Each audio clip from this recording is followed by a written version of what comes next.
Europe 1, La France bouge.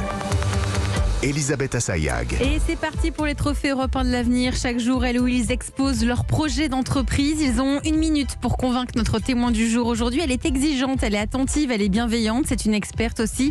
Aujourd'hui, nous sommes avec Angélique Delorme. Vous êtes la directrice déléguée adjointe du musée du Quai Branly Jacques Chirac. Nous sommes toujours avec Nathalie Carré de la CCI et un projet qui a été lancé il y a à peine 3 petits mois. Bonjour Lucille Doiteau. Bonjour. Vous avez 22 ans, vous êtes la cofondatrice de Muséup. Vous dites que c'est la marketplace de la culture pour réserver une expérience culturelle avec un professionnel ou une professionnelle. Tout est parti de votre sœur. Votre sœur, elle est guide conférencière. Elle n'arrivait pas à trouver du travail avec un Master 2 du Grande École. Alors vous avez fait en sorte de créer son emploi, on va dire ça comme ça, avec votre plateforme pour réserver sa visite au musée avec un professionnel. Le reste, vous allez nous le raconter. Ça s'appelle Muséup et vous avez 1 minute pour nous convaincre. Alors, bonjour, merci. Effectivement, Muséup, c'est la marketplace de la culture, car tout simplement, nous, on veut mettre à l'honneur les guides conférenciers. C'est une marketplace qui met en relation les guides conférenciers et le public, une marketplace française, une marketplace éthique. Pourquoi ? Parce que quand on achète chez nous, tout simplement, vous contribuez directement à la sauvegarde du patrimoine français. On propose des visites collectives, donc des visites de groupe avec des gens qu'on ne connaît pas forcément, des visites privées, donc entre amis, entre familles, ou des visites sur mesure où là, le client va faire remplir un petit questionnaire et un guide conférencier va lui créer une expérience totalement unique rien que pour lui. Donc là, on répond totalement à une demande personnalisée et personnalisable.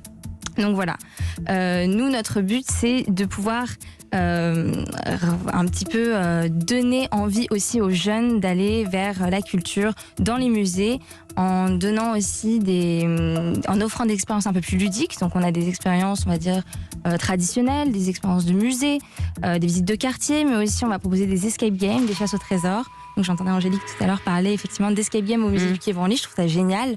Et effectivement, voilà, nous dernièrement on a été validés par le Pass Culture. On est ravis parce que peu d'acteurs. Le ministère de la Culture. Voilà, parce que peu d'acteurs sont dessus dans le monde de la culture.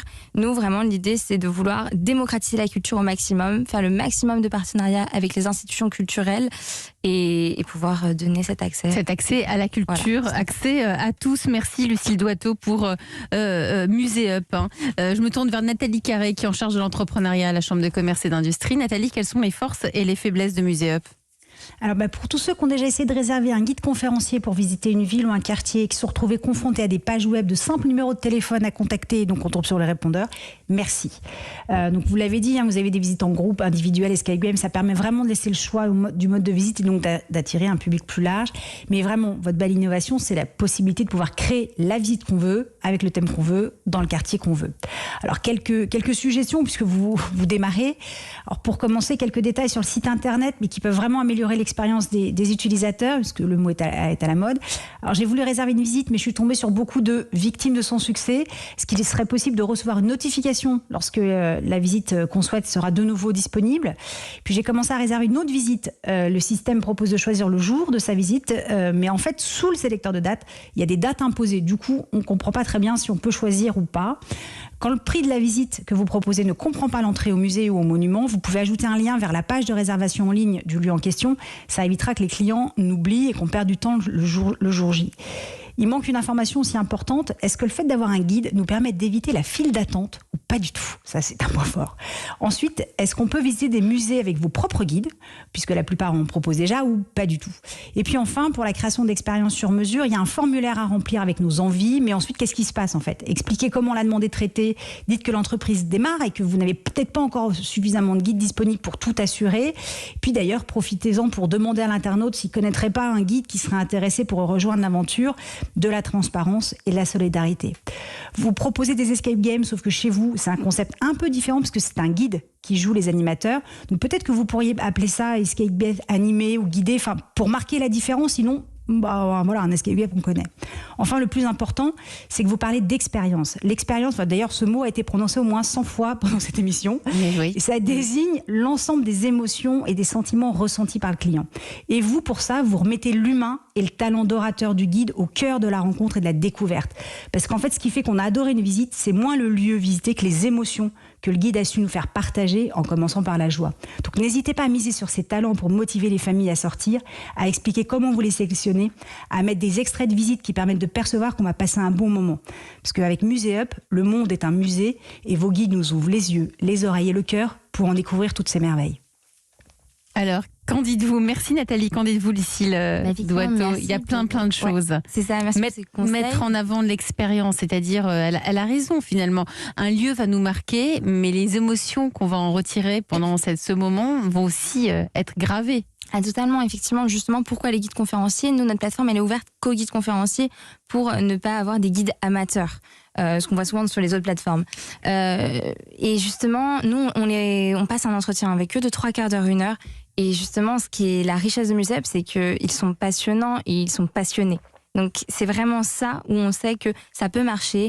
Donc c'est sérieux en fait. Ce sont des professionnels. Totalement. C'est assez mis en avant ça sur le site, Nathalie? En fait, je viens d'apprendre par exemple que sur d'autres plateformes, c'était des guides amateurs. Je pensais même pas que c'était légal. Possible, oui, possible, oui, tout à fait. Donc oui, mettez ça beaucoup plus en avant. Il faut le mettre en avant. Ils sont diplômés, ils sont passionnants, passionnés, tout ça, il faut le mettre en avant. Oui, c'est ça, passionnant, passionné, oui. Ouais, non, c'est hyper important. Qu'en pense notre témoin du jour, Angélique Delorme, directrice déléguée adjointe du musée du Quai Branly? Déjà, je trouve ça formidable de mettre en avant cette profession de guide conférencier qui est formidable. Et au-delà des expériences et d'émotions, je veux dire que la culture, c'est avant tout une affaire de rencontres.